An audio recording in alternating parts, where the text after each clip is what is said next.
That was 2019.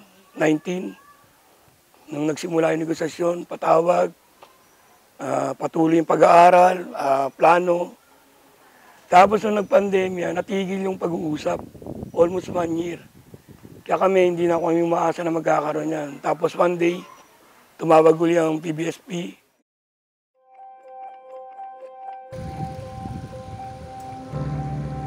Access to clean and potable water used to be a problem for the residents of Site 2, Southville 7 in Calauan, Laguna.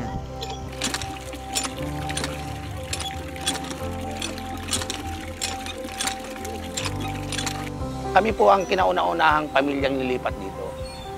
May tubig man dito, hindi mo rin pwede panlaba kasi kulay dilaw nga.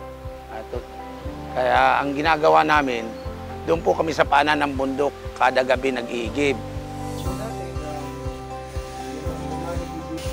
But today, this is no longer a problem, thanks to Nalco Water. Water station for the ribbon cutting and mounting of the project. In 2021, we turned over a potable water system housed in a water refilling station to the community. Nalco talaga is into industrial water treatment, so our customers are industrial plants.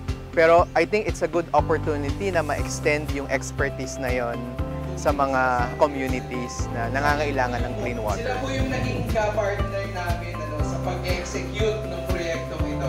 So first time naming makipag-partner sa isang organization like PBSP para mag-build ng ganitong drinking water treatment system para sa household.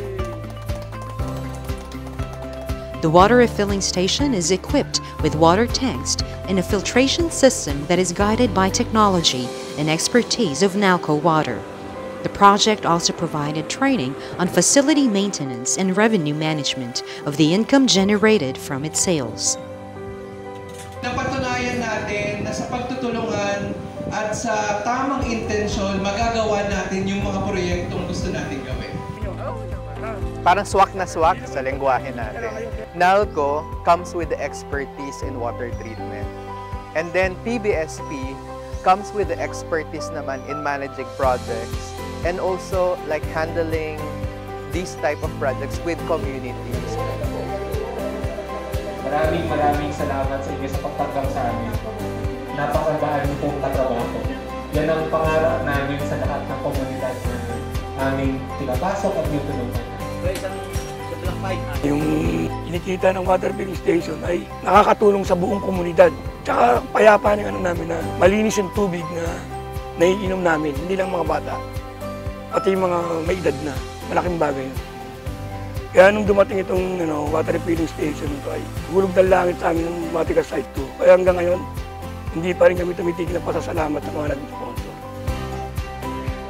Hindi po ito katapusan pero panimula ng isa pang bagong yugto sa ating patuloy na pakikiisa at pakikipagtulungan.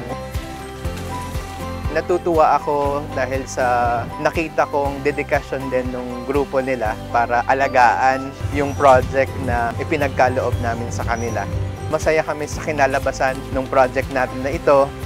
Sa mga katulad naming nasa business sector, inaanyayahan ko sila para madagdagan pa yung ganitong klase ng drinking water stations na makapagbibigay ng malinis na inuming tubig sa mga community. Malaki ang magagawa ng business sector. Masisigurado ko na makakahanap talaga sila ng paraan para makatulong sa ating mga kababayan.